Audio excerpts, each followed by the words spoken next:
There is this very specific universal kind of dread. You know, the one, it hits right in the pit of your stomach when one of those pale blue, heavy stock, official-looking government envelopes shows up in your mailbox. Oh, absolutely. The dreaded blue envelope. Right. You see that seal in the corner and the severe sans serif font of some obscure administrative department, and just a sudden wave of exhaustion washes over you, before you even rip it open, that some faceless entity is about to demand that you compress your entire messy, wildly unpredictable human life into a series of tiny, rigid, rectangular boxes. It's the dread of the purely rational system, suddenly encountering the deeply irrational human being. Yeah. To a perfectly efficient, highly bureaucratic system, human unpredictability isn't seen as this beautiful feature of existence. It's treated as an administrative error. Like a bug in the code. Exactly. Something to be corrected, flattened out, and filed away in triplicate. But, imagine if that system decided the problem wasn't your tax return. Imagine if the bureaucratic machine looked at the world, found it just way too chaotic, and decided the problem was the calendar itself. Right. Like, what if you ripped open that blue envelope and read a formal declaration stating that, for the sake of, quote, efficiency generally, the day of Thursday has been officially abolished? Well, you would find yourself stepping directly into a world that is magnificent, utterly absurd, and deeply uncomfortably familiar. Pull up a chair, everyone. We are broadcasting directly from the studios of Chesterton Radio, right here in Atchison, Kansas, looking out over the wide, rolling waters of the Missouri River. It's a good night for it. It really is. The weather outside might be doing, whatever it pleases, but in here we've got a warm room, a few old lamps burning, and an open invitation for you to join us on a journey. Today, our deep dive is into an original Chesterton Radio story titled The Ministry of Ordinary Miracles. Chapter 1, The Abolition of Thursday. It is just a remarkable piece of literature. From the very first sentence, it feels as though a forgotten manuscript was pulled from some hidden, dusty drawer in G.K. Chesterton's own study. Oh, completely. It just perfectly captures his voice, his humor, and really his profound philosophical worldview with startling precision. The setup alone hooked me instantly. So we are dropped into this curious little English town called Little Paradox, and looming over this town is a newly minted government entity, the Ministry of Ordinary Miracles. The name alone is it's brilliant. It's so good. So this ministry has come to the conclusion that ordinary life is simply too erratic. It refuses to conform to their spreadsheets. So what do? They begin regulating it. First, they require permits for coincidences. Naturally. Right. Then they demand documentation for sudden inspiration. They start regulating unexpected happiness, random acts of kindness, and finally they reach the absolute logical extreme of their madness. They decide to regulate the days of the week. Thursday is deemed an inefficient use of time, and so Thursday is abolished. We just go straight from Wednesday to Friday. The escalation there is really the key to the satire. It begins by trying to manage the extraordinary, so miracles, coincidences, but a bureaucracy, by its very nature, cannot tolerate boundaries. It just has to grow. Exactly. It inevitably expands until it was trying to manage the mundane. It basically wants to legislate the sunrise. So we have this central looming question for our deep dive today, which is, what actually happens when a bureaucracy attempts to regulate wonder? But a system this absurd doesn't just exist in a vacuum. It demands a response. Right. And I'm realizing that to really understand the depth of this story, we have to look at the very specific type of person who stands up to this administrative behemoth. We have to look at Mr. Ambrose Bell. Ambrose Bell. He is the beating heart of this narrative. The text gives us this brilliant grounding visual of him immediately. Yeah, describe him for us. So he is described as wearing a battered brown hat and a coat with pockets that are capable of containing anything from the daily newspaper to garden tools. I am so fascinated by that detail. Like a man walking around with a literal garden trowel in his pocket right alongside the morning headlines. Yeah, he is someone entirely anchored in the physical, tangible dirt and ink of the real world. And that physical anchoring totally dictates his entire response to the madness unfolding around him. So the town receives the, quote, notice of temporal realignment, that dreaded blue envelope we talked about. The worst kind of mail. Is absolute worst. It instructs all citizens to proceed directly from Wednesday to Friday because Thursday will no longer occur. And the text tells us that when Ambrose Bell reads this notice, he is sitting on a bench outside the post office feeding breadcrumbs to pigeons. Which is, let's be honest, the most spectacularly unproductive, unbureaucratic activity a human being can possibly engage in. It's just peak leisure. Right. And he reads the government notice, he watches the pigeons eating the bread, he looks up at the sky, and then he asks the postmaster the most devastatingly obvious question possible. He just says, "Has anyone informed Thursday?" I love that so much. It cuts straight through all the jargon. It really does. He doesn't file a countersuit. He doesn't, argue the constitutional legality of the ARCE Act, which stands for the Administrative Rationalization and Continuity Enhancement Act, by the way. Such a great bureaucratic acronym. Isn't it? But he just cheerfully points out that the clouds, the sun, and the pigeons haven't read the memo. And the literary DNA here is unmistakably tied to G.K. Chesterton's classic works. If you look at the Napoleon of Notting Hill or the Play Magic or especially the Father Brown mysteries, you see this exact archetype over and over. Oh, right. Ambrose Bell is the quintessential Chestertonian hero. Okay, let's unpack this a bit. Because he's not a superhero, right? He doesn't have laser vision or billions of dollars to fight the system. He's just a guy armed with a basic common sense. But in a world gone completely mad, common sense is a superpower. The Chestertonian hero is always this cheerful contrarian. They are defenders of the obvious. Defenders of the obvious. I like that. Yeah, they love ordinary reality, and they operate as philosophers cleverly disguised as eccentrics. I mean, in Chesterton's universe, the people who appear eccentric to society are usually the only ones who are sane. Right, because everyone else has lost the plot. Exactly. They appear mad only because they refuse to hallucinate along with the rest of the system. The analogy I keep coming back to is the fable of the emperor's new clothes. You know, the kid in the crowd points out that the emperor is naked. But there's a crucial twist here. In the fable, the kid is pointing out a negative, like a lack of clothing, a lack of reality. That's a great point. But Ambrose Bell is doing the inverse. He's like a kid cheerfully pointing out that the sky is blue and the sun is shining, while the entire government is standing around with open umbrellas mandating that it's raining. He's pointing out a positive reality that everyone else is just, pretending not to see. He is defending what is physically present rather than exposing what is absent. And, that is a much more dangerous form of rebellion to a bureaucracy. I'm genuinely stuck on something here, though. Why is it that in this specific philosophical universe, the heroes have to be the ones defending things we take for granted? How do you mean? Why is defending a Tuesday or a Thursday or even just a green leaf treated as this radical, dangerous act of rebellion? Well, let's look at the mechanics of how modern systems operate. And this is whether we're talking about philosophical movements, political ideologies, or just massive administrative bureaucracies. They all tend to become so infatuated with their own internal logic, their own theoretical frameworks, that they detach from the physical, observable world. They get lost in the spreadsheets. Exactly. And Chesterton saw this happening at the turn of the 20th century.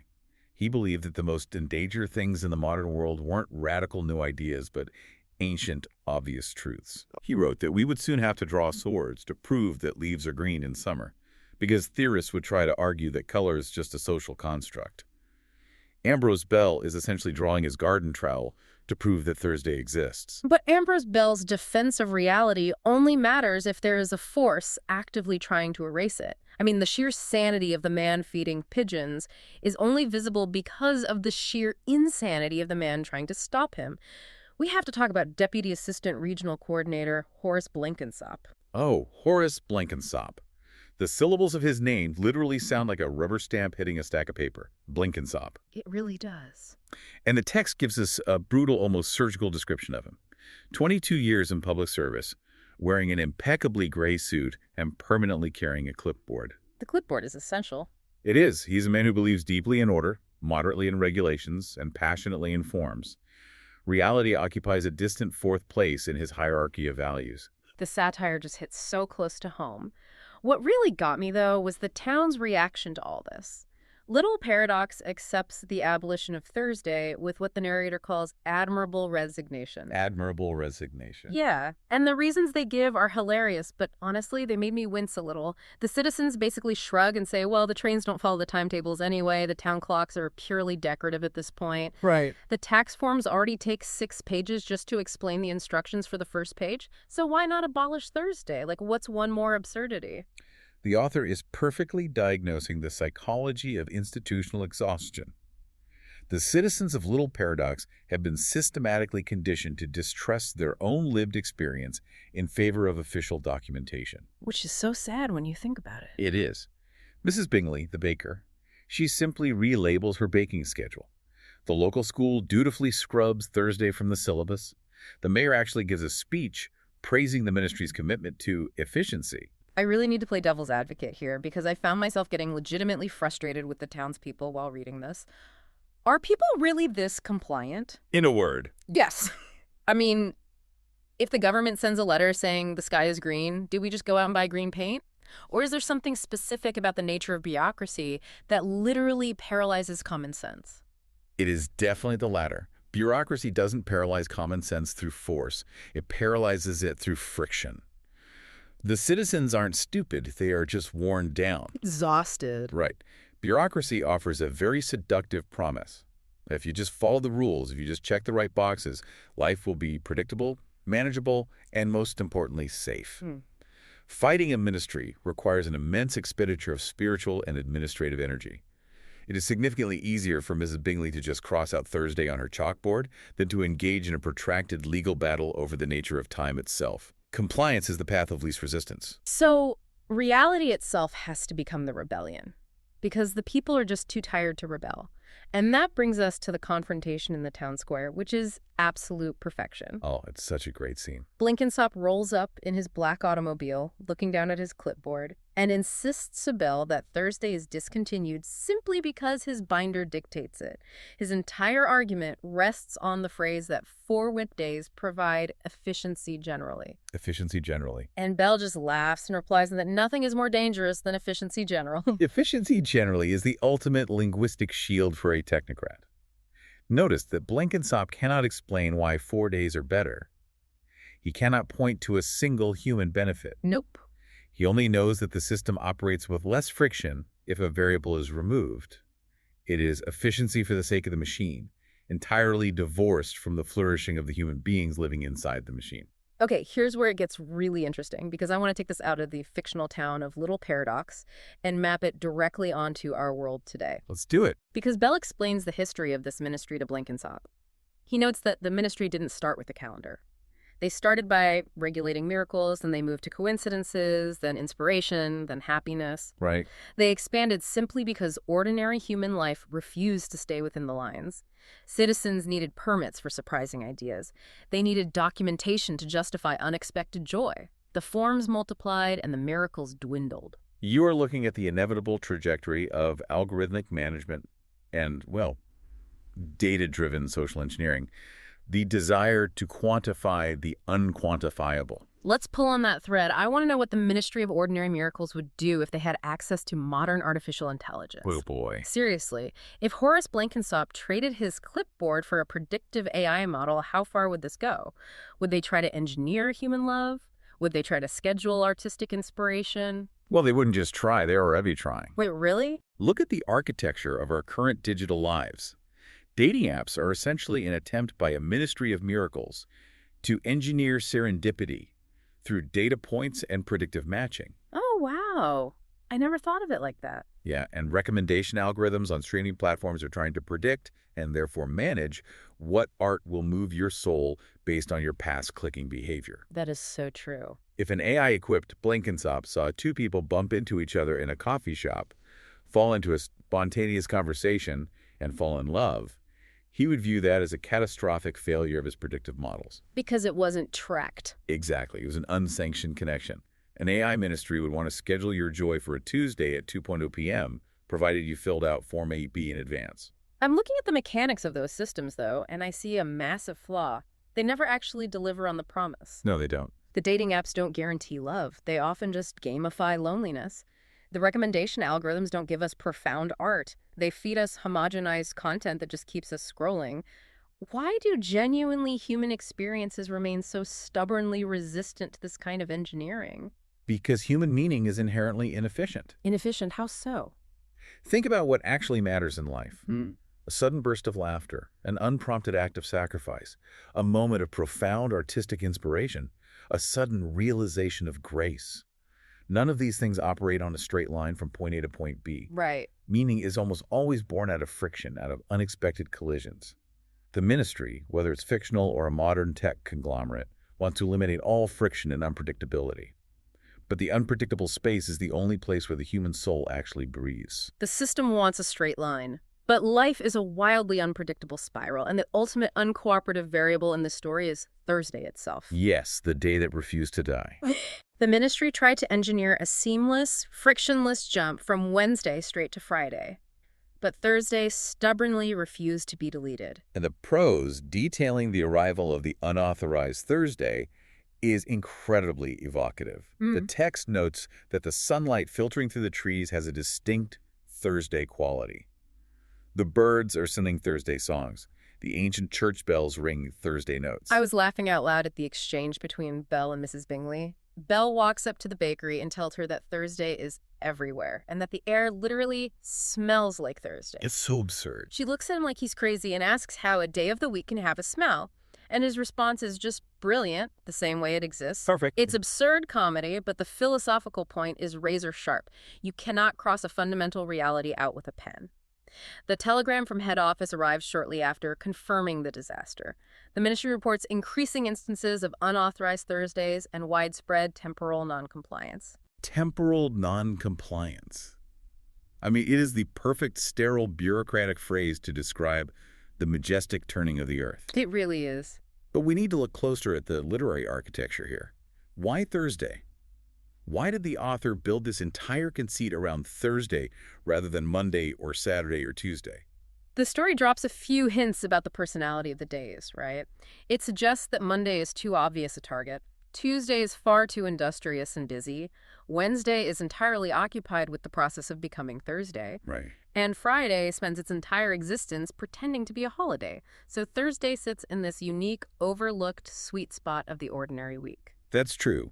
But beyond the personality of the days, it is a massive, deliberate homage to Chesterton's most famous novel, The Man Who Was Thursday. Ah, of course. In that novel, the central character, who operates under the codename Thursday, is a poet of law and order. He's a man who sees divine rebellion not in chaos, but in the ordinary, rhythmic turning of the world. That's fascinating. By selecting Thursday, the story forces Blenkinsop into a paradox. Blenkinsop can erase the word Thursday from 100,000 forms. He can update every municipal database. He can force the schools to change their calendars. But he cannot remove the reality of Thursday from creation itself. The universe does not report to his binder. Exactly. Which makes me wonder about our own society. We don't literally try to abolish days of the week, but we absolutely try to abolish profound realities by erasing the words we use to describe them. We do, constantly. What else does modern society try to sanitize or regulate out of existence, only to find it stubbornly remaining? Well, the modern vocabulary is essentially a massive sanitization project. We take profound, deeply human realities and try to reduce them to clinical, bureaucratic terms. We are uncomfortable with the moral weight of the word sin, so we replace it with problematic behavior or maladaptive coping mechanisms. We do the exact same thing with wonder.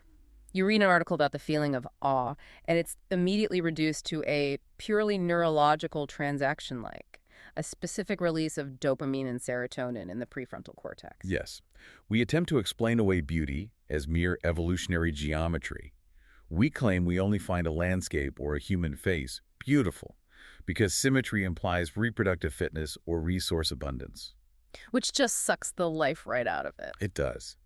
We try to reduce the profound spiritual act of gratitude to a psychological life hack designed to increase workplace productivity. But all of these scientific and bureaucratic translations fail to capture the actual reality of the experience. You can't just box it up like that. No. You can erase the word mystery from the lexicon. You can map the neural pathways. But you cannot stop a human being from looking up at the Milky Way on a clear night and feeling a crushing, exhilarating sense of awe that entirely transcends their own biology. You just can't out-bureaucrat the human soul. Thursday is just one manifestation of a profound reality disguised as something entirely mundane, and that opens the door to the philosophical core of the story and the title of the piece itself, The Ordinary Miracle. This is where it all comes together. The commentation in the town square culminates in a speech by Ambrose Bell that completely shifted my perspective on how I view the world. It is the fulcrum of the entire chapter. Blenkinsop is visibly sweating at this point. The evidence of Thursday is accumulating everywhere around him. The sunlight, the birds, the smell of the bakery, and evidence, as the narrator Riley notes, is notoriously indifferent to authority. I love that line. Bell looks at this panicked bureaucrat and delivers a devastating critique.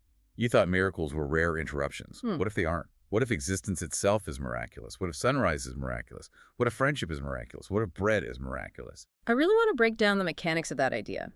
In the context of Chesterton's philosophy, what exactly constitutes an ordinary miracle? How does bread become a miracle without changing its physical properties? To understand this, we have to look at Chesterton's masterpiece, Orthodoxy, specifically the chapter titled The Ethics of Elfland. Okay. Chesterton argued that the modern scientific mind looks at the laws of nature, the sun rising, an apple falling, a seed growing, and sees mechanical certainty, a machine ticking away. Right, just physics doing its thing. But Chesterton viewed these laws not as mechanical inevitabilities, but as the expressions of an active, ongoing, fiercely imaginative magic. He argued that the world is not dull because it lacks wonders. It is dull because we've grown dangerously accustomed to those wonders. We suffer from a kind of spiritual amnesia. We see the sun rise thousands of times, so we just assume it has to happen. We assume it is a dead, mechanical routine. And Chesterton's counterargument is just breathtaking. He says, what if the sun doesn't rise because of a dead mechanical law? What if it rises because God is like a child who never gets tired of a good game? And he says, do it again every single morning. Do it again. I love that image. Anyone with a toddler knows exactly what that means. Oh, you know it. You throw them in the air, you catch them, and they just scream, do it again! They don't want a new game. They want the sheer joy of the repetition. The universe isn't a clockwork machine slowly winding down. It is a theatrical encore happening every single second. So when Bill points to friendship or sunrise or bread, he is saying that these things are not mere background noise. The fact that anything exists at all, rather than a void of nothingness, is a staggering, ongoing miracle. But the tragedy is that we usually only recognize the miracle when someone tries to take it away. I was thinking about the citizens of Little Paradox. On Wednesday afternoon, none of them were walking around marveling at the concept of Thursday. No, they didn't care about it. It was just another day. They only noticed how distinct, how beautiful, and how vital Thursday was when Blenkinsop showed up with his clipboard and tried to abolish it. It's the old cliché, right? You don't appreciate a clear nasal passage until you have a terrible cold. You don't realize that breathing freely is a luxury until you can't do it. It is a very grounded analogy, but it perfectly illustrates the human condition. We are blinded by reliability. I want you to push this further, though. What are the ordinary miracles that modern people have completely stopped noticing simply because they are too reliable? Well, the miracle of human memory is a profound one. Consider the sheer impossibility of it. You can close your eyes right now and perfectly hear the timbre and cadence of the voice of someone who passed away a decade ago. Wow. Yeah. We treat our brains like biological hard drives, just retrieving data, but it is a staggering, beautiful mystery that we carry the dead with us in our minds. That is beautiful. And we've stopped noticing the miracle of agriculture.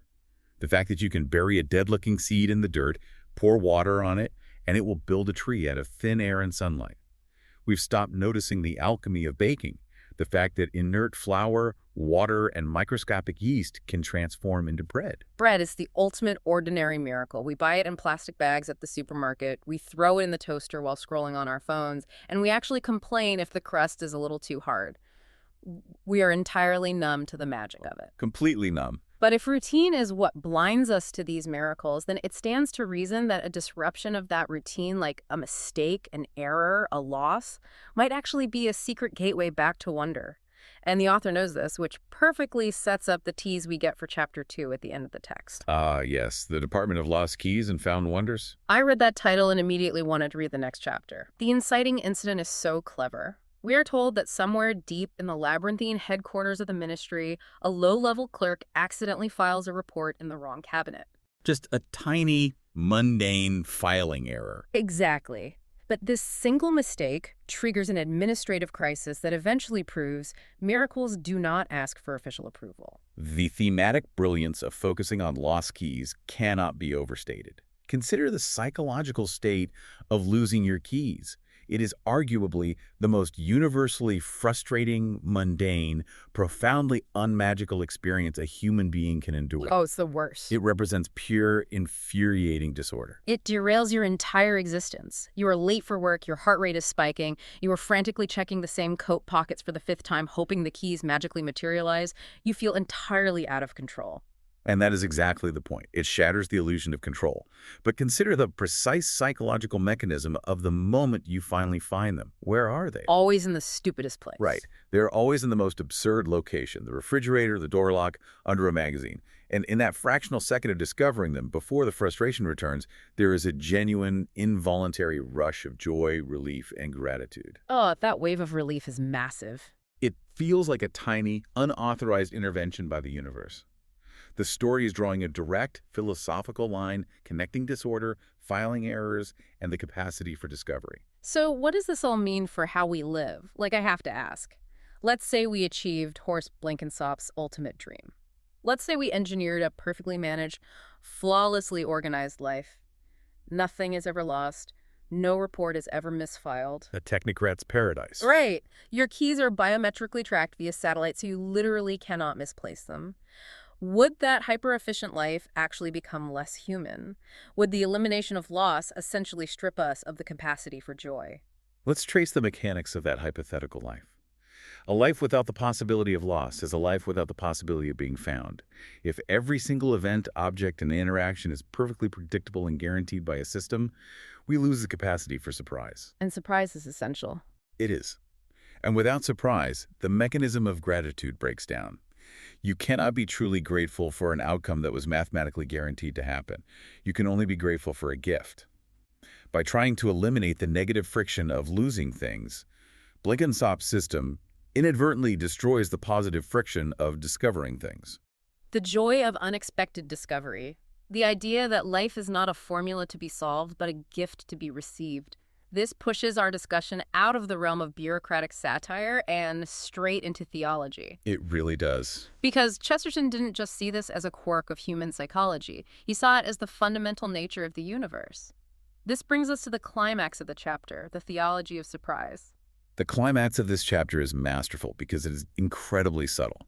There is no massive explosion. The ministry's headquarters doesn't burn to the ground. Ambrose Bell doesn't defeat Blenkinsop in physical combat. Nothing like that. The climax is simply the bells of St. Michael's Church striking 1 o'clock in the afternoon. And the description of that sound is so moving. The text says the sound of the bell rolled across the town square, warm, ancient, comforting, and entirely unauthorized by any government body. Unauthorized? Yes. Yeah. And for one brief, suspended moment, the entire town stopped. Nobody checked a form. Nobody looked at a clock to verify the time. Nobody asked for permission. They simply took off their hats. Even Horst Blenkinsop removed his hat, and they listened. It is a moment of unadulterated grace. And this contrast perfectly highlights the deep spiritual dimension woven into the narrative. The ministry's entire worldview is predicated on control, measurement, and predictability. The clipboards. The clipboards. But the Christian understanding of reality, which forms the bedrock of Chesterton's thought, is predicated on the exact opposite. Providence, grace, coincidence, and unmerited blessings. Grace, by its very definition, cannot be engineered. It is a pure surprise. I am genuinely curious about the mechanics of this from a theological perspective. Why do you think it is that God, at least within the specific Christian tradition that Chesterton is writing from, seems to operate almost exclusively through these incredibly ordinary physical things? Like what?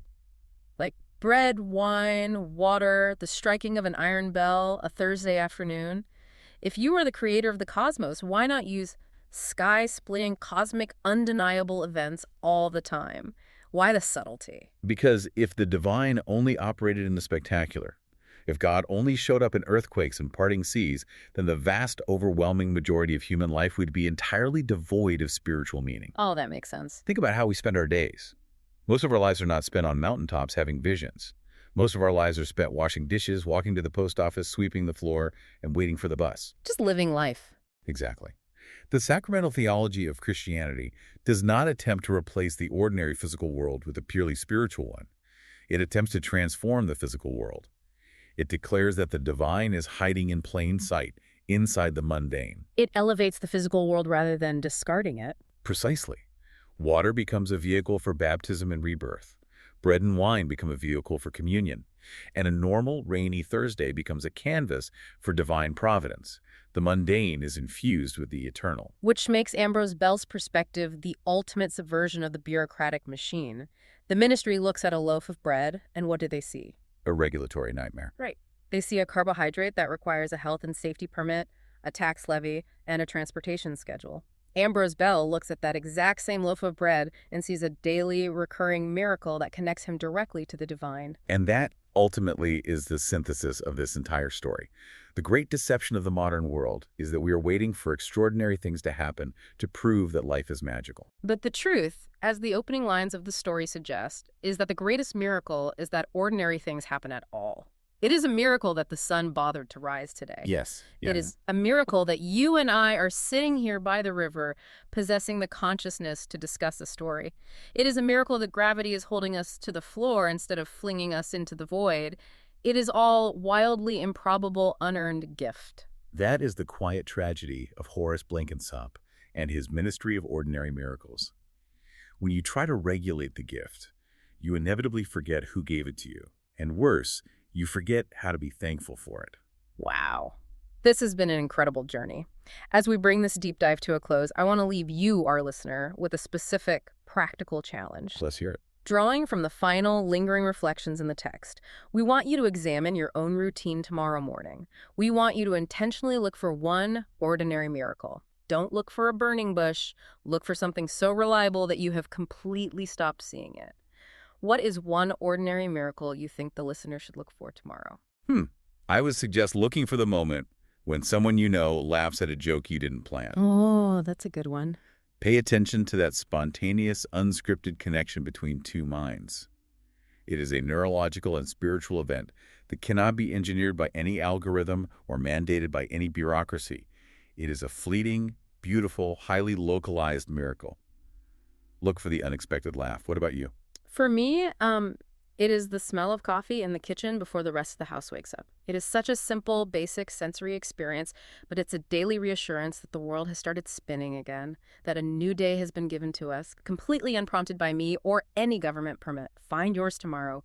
Notice it, hold on to it, and whatever you do, don't let the ministry of your own daily routine abolish it. Never. From the studios of Chesterton Radio in Atchison, Kansas, where the old lamps are still burning, where the river keeps rolling, and where ordinary miracles still arrive without permits, this has been our deep dive into the ministry of ordinary miracles. Keep watch for lost keys, for unexpected laughter, for the smell of good bread, for the voices of old friends, and for those stubborn Thursdays that refuse to disappear. Because even when the forms are filed, the clipboards are checked, and the blue envelopes arrive in the mail, the signal remains on. And frankly, your Thursday is just too beautiful to be discontinued. Catch you next time.